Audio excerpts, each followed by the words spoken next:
바로가 이집트 모든 사람들에게, 즉 이스라엘 백성들이 남자 아이를 출생하면 보는 즉시 바로 물에 던져버리라고 그렇게 명을 내렸었죠. 이스라엘 사람들이 너무 많아지게 되자 그들을 경계하기 위해서 바로가 내렸었던 대책이었습니다. 그 와중에 이 한 레위 지파 부부가 남자 아이를 하나 낳게 되었는데 너무 잘생겼었대요. 저처럼 이렇게 너무 잘생겼었나 봐요. 예, 그럴 줄 알았어요. 하지만 더 이상은 숨길 수 없는 상황이 되자 그래 이 아이를 갈대 상자를 하나 구해가지고 그 안과 밖에 이 역청과 송진을 발라서 그 아이를 거기에 담아서 이 강가 갈대숲 사이에다가 이렇게 두었습니다. 그때 마침 이 바로의 딸이 목욕을 하려고 강으로 내려왔다가 그 아이를 발견하게 되었는데, 이 바로의 딸은 그 아이가 히브리 아이라는 것을 보는 즉시 알았어요. 왜 그랬냐면 자기의 아버지가 히브리인의 그 남자아이가 태어나면 무조건 강물에 던져버려라 이렇게 명령을 내렸던 것으로 알고 있었기 때문에 아마도 이렇게 버려진 것으로 보아서 히브리 아이라고 생각을 했던 거죠. 그래서 이 바로의 딸은 그 아이를 너무 불쌍하게 생각을 했고 그 아이를 자기가 양자로 삼아야겠다라고 하는 그런 마음을 먹게 되었습니다. 그런데 그때 그 아이의 누나, 즉 미리암, 우리가 잘 알고 있는 그 미리암이 그걸 지켜보고 있었습니다. 자기 동생이 어떻게 되는지 한번 지켜보려고 했던 거죠. 그런데 공주가 그 아이를 불쌍히 여기면서 예뻐하는 모습을 보고는 얼른 달려가서 그 공주에게 이렇게 얘기를 해요. 히브리 여인 중에서 전 먹일 만한 유모를 제가 데려다 드릴까요? 이렇게 말을 했죠. 그러자 바로의 딸은 그렇게 하라고 명을 내렸고, 그 미리암은 자기 엄마, 그러니까 이 태어난 이 갈대 상자에 담겨 있는 그 아이의 엄마를 데려다가, 자기의 엄마를 데려다가 이렇게 젖을 먹일 수 있도록 하게 되었습니다. 그래서 바로의 공주는 그 아이에게 젖을 먹이면 내가 삭슬 주겠다라고 하면서 그 아이를 그 유모에게, 원래는 그 엄마죠. 그런데 유모인 엄마에게 맡기게 되었습니다.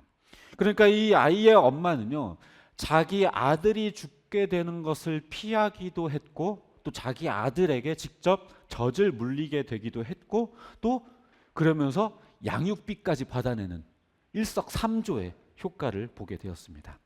이후 아이가 이제 젖을 뗄 때가 되자 이제 공주에게 데려다 주었고, 그 공주는 그 아들을 양자로 삼게 되었습니다. 그러면서 그 아이를 내가 물에서 건져냈다라는 의미의 그 모세라는 이름을 그에게 지어주게 되었죠. 이 이후에 이제 모세가 장성하였고 하루는 이제 자기 형제들이 일하는 것을 보려고 나가게 되었어요. 모세는 자신이 이집트인이 아니라 히브리인이라는 사실을 분명하게 알고 있었던 것으로 보입니다.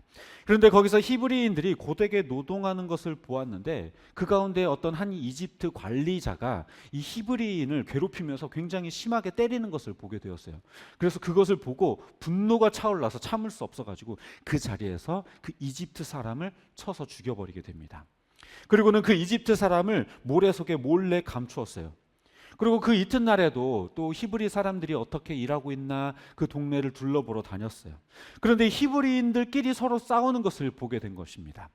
그래서 모세가 아유 왜 형제들끼리 서로 싸웁니까? 이렇게 말렸는데 그 사람들이 되려 이 모세에게 하는 말이 너가 뭔데 재판관 행세를 하냐? 네가 어제 죽였었던 그 이집트 사람처럼 우리도 죽이려고 하느냐라고 하면서 말을 했죠.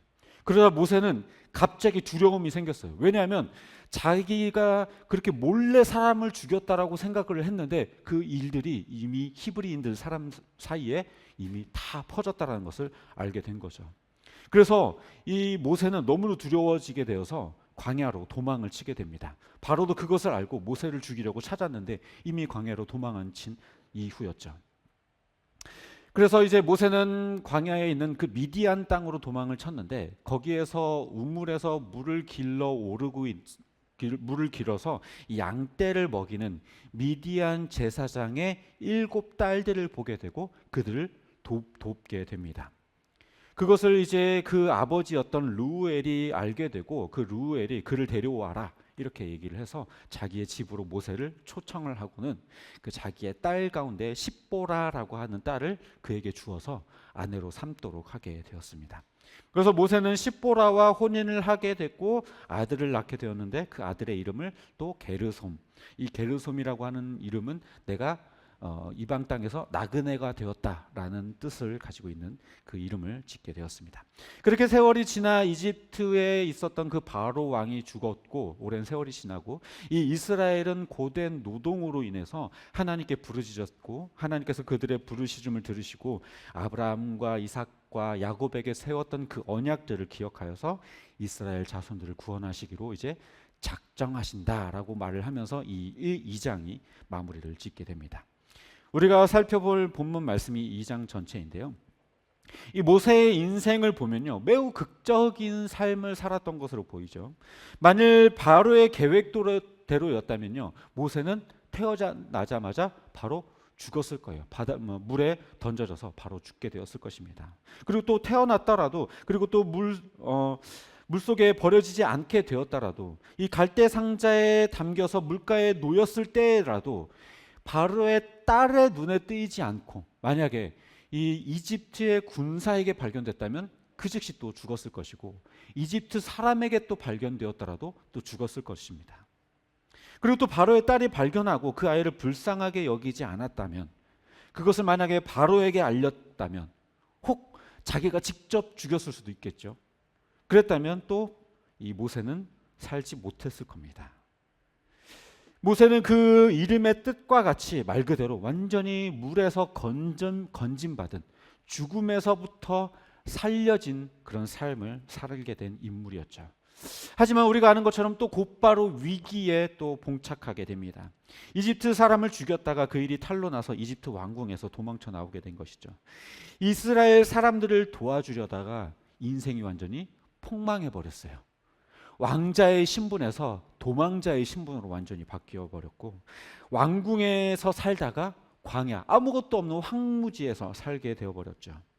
그러니까 여기까지의 인생만 살펴본다면 죽음의 위기에서 살아나 이집트의 왕자가 되는, 그야말로 신분의 수직 상승을 경험했지만 또 곧바로 한순간에 나락으로 떨어져 버린 그런 인생을 살았던 모세인 것입니다. 하지만 이 모든 것은요, 하나님의 섭리였어요. 모세가 태어날 때 바로는 이 히브리 남자들 모두 죽이려고 했습니다. 하지만 이 모세는 갈대 상자에 넣어져 우연히 바로의 딸의 눈에 보이게 되었죠. 바로의 계획과 하나님의 계획이 이렇게 맞닥뜨리게 되었을 때 이 바로의 계획이 무너지고 오히려 하나님의 계획이 승리하게 되는 것을 이 모세의 삶을 통해서 우리는 보게 됩니다. 그러니까 이 바로의 계획이 하나님의 계획을 결코 무너뜨릴 수가 없는 것이죠. 오히려 하나님께서는 아이러니하게도요, 이 히브리 남자 아이들을 죽이려던 그 바로의 딸 손에 모세를 키우게 하셨어요. 굉장히 아이러니하죠. 자식 이기는 부모 없다고 딸이 히브리 아이를 키우겠다고 하니 히브리 남자들을 다 죽이려고 했었던 바울도 아휴, 딸이 원한다면 어쩔 수 없지, 그래 키워라, 이렇게 된 거예요. 그러니까 가장 안전한 곳에서 성장하도록 하나님께서 모세의 삶을 인도하셨던 거죠. 하지만 이제 하나님께서 맡기신 사명을 감당해야 할 인물이었기 때문에 이 모세가 계속해서 왕궁에 살 수는 없었습니다. 그래서 모세의 이 범죄, 잘못된 이 선택을 오히려 되려 기회로 만들어서 그로 하여금 광야로 내어 쫓김을 얻게 하여서 이 왕궁을 나오게 만드셨죠. 그러니까 모세가 왕자의 신분에서 광야에서 양이나 치는 사람이 된 것은, 그것은 인생의 나락이 아니라 오히려 하나님의 섭리였다라는 거예요. 하나님의 그 귀하신 사명을 감당하기 위해서 그것을 준비시키는 과정을 위해 광야로 내모셨던 것이죠. 그래서 이 모세의 인생을 살펴보면요, 마치 이스라엘 백성의 미래를 미리 보여주는 예고편 같은 느낌을 또 보여주기도 합니다. 이집트에 정착했었던 이스라엘 백성들, 그리고 거기에서 어려움을 겪어서 그 광야로 나오게 되는 그 사건이 마치 이 모세의 삶과 굉장히 비슷해요. 물에 빠질 위기에 있던 모세를 물에서 건져내어 살리신 그 하나님께서 이집트라는 물에 빠져 죽을 수도 있었던 그 이스라엘을 건져내시는 모습을 모세의 모습 속에서 보게 되죠. 또 아무것도 없는 이 광야로 도망쳤던 이 모세의 인생이 마치 나락으로 떨어진 것처럼 보이지만 그렇지가 않은 것을 우리는 보게 되죠. 광야 세월을 통해 모세는요, 이 왕자라는 교만함, 그리고 자기 힘으로 문제를 해결할 수 있다라는 그 거만함을 다 내려놓게 되었어요. 그런 것처럼 이스라엘 백성들도요, 이 아무것도 없는 광야로 이끌려 내어지게 되었지만 그것은 하나님께서 그들을 광야에서 괴롭히기 위한 것이 아니라 오히려 가나안이라고 하는 그 약속의 땅으로 들어가게 하시기 위해서, 그리고 이스라엘이라고 하는 이 나라를 하나님의 제사장 나라 삼기 위해서 그들을 광야로 이끄셨던 것입니다. 그래서 그 광야의 생활을 통해서 그들의 이집트 문화에 젖어들었던 것들을, 그 삶들을 다 정리하고 바꿔나가게 하시기 위한 그 여정으로 광야의 삶을 하나님께서 사용하셨던 것이죠.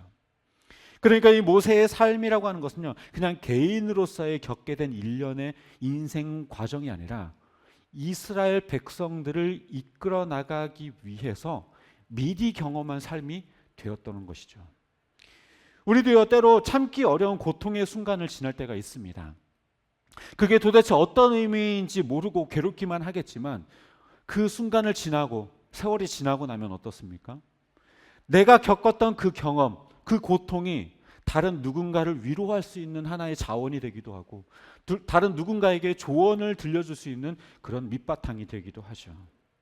나에게 뼈 아팠었던 그 실패의 경험이 다른 사람에게, 같은 고민을 하는 사람에게 조언해 줄 수 있는 아주 값진 경험으로 변화되는 것들을 우리는 경험하곤 합니다. 그러니까 그 어떤 순간도 쓸데없이 지나가는 것이 없고, 내 생각엔 실패였고 패배였고 실수였다라고 느꼈던 그 순간조차 하나님께서는 그것들을 선한 것으로 바꾸어서 우리로 하여금 사역하게 하신다는 겁니다. 요셉도요, 자기 형들의 손에 팔려서 그렇게 이집트로 노예가 되었지만, 이집트에 팔려서 노예가 되었지만, 그가 나중에 이집트의 총리가 되었을 때, 자기 형들을 만나게 되었을 때 그가 뭐라고 고백을 했습니까? 형들은 나를 해하려 했지만 하나님께서는 이 일을 오히려 선으로 바꾸어 이렇게 많은 사람들을 살리게 하셨습니다 라고 고백하죠. 그러니까 그 자기의 그 고난스러웠던 그 수많은 과정들이 고통이 아니라 오히려 하나님께서 사용하시는 그 사명의 그 밑거름이 되었다라고 고백을 하고 있는 거예요. 다윗도 사울에게 쫓겨다녔던 그 시절을 두고 힘들었던 순간이라고 고백하지 않고 오히려 하나님과 동행했었던 시절이라고 오히려 그 순간이 굉장히 그립다라고 고백하는 장면도 우리는 볼 수 있습니다. 성경에서도요, 하나님을 사랑하는 자, 곧 그의 뜻대로 부르심을 입은 자들에게는 모든 것이 합력하여 선을 이룬다라고 기록하고 있습니다. 다시 말해 쓸데없이 버려지는 경험이라는 없다는 거예요. 우리의 실패마저 하나님은 선으로 바꾸어 승리가 되게 하신다라는 것입니다. 말씀을 정리합니다. 위기라는 말은 위험과 기회가 내포된 뜻이라고들 하죠. 이 바로의 악한 계획이 있었기에 모세가 이집트의 왕궁에 들어갈 수 있었고, 또 이스라엘 백성들을 이끌 여러 자질들을 이집트 왕궁에서 또 갖출 수가 있었습니다. 또 자신의 범죄로 인해 광야로 도망친 덕에 거기서 겸손을 또한 배웠습니다. 따라서 예수를 믿는 우리에게 실패라는 단어라는 것은요, 우리에게 어울리지 않는 단어입니다. 왜냐하면 그 어떤 순간에서라도 건져내시는 하나님이 우리와 함께 하시기 때문입니다. 그러니까 우리의 일련의 모든 삶의 과정 속에서 겪는 실패 같은 것들, 실수와 같은 것들, 고난과 같은 것들은 그냥 그 고난으로 끝나고 실패로 끝나는 것이 아니라 하나님이 우리를 사용하시는 그 사역의, 그 사명의 밑거름이 되게 하시고 귀한 자산이 되게 하신다라는 거예요. 모세를 물에서 건져내어 왕궁에서 성장하게 하시고 이스라엘 백성을 이집트에서 건져내어 가나안으로 들이시는 그 하나님께서 이제도 우리의 삶을 완전하게 인도하고 계신 것입니다. 모세의 삶을 볼 때 그가 죽음의 위기에 놓였던 순간들, 그리고 한 사람을 죽임으로 인해서 광야로 도망치게 되었었던 그 인생이 실패처럼 보였지만 그것이 실패가 아니라 하나님의 사역을 위한 하나님의 완벽한 계획이었던 것처럼 우리들의 삶에서 경험하는 그 수많은 고통과 고난들이 절대로 고난과 아픔이 아니라, 우리들이 낭망하고 쓰러져야 할 조건이 아니라, 그런 이유가 아니라 오히려 하나님이 우리를 사용하시는 귀한 자산이라는 것입니다. 그러하기에 우리의 인생에 실패라는 것은 없습니다. 모세의 삶이 왕자에서 목동으로 바뀌었지만 목동의 끝이 아니었기에, 영적 지도자가 되기 위한 과정이었기에 그 실패는 실패가 아니었죠. 나보다 나를 더 잘 아시는 그 하나님께서 우리의 삶을 완전하게 이끄시기에 그저 믿고 묵묵히 그 길을 따르면 그 끝에는 반드시 우리 실패의 경험을 승리로 바꿔주실 줄 믿습니다. 바라기는 모세를 건져내셨듯이, 이스라엘을 건져내셨듯이 우리 삶을 실패라는 강에서 건져내어 승리의 삶으로 이끄실 그 하나님의 놀라운 손길을 바라보는 저와 여러분 되시기를 주님의 이름으로 축복합니다.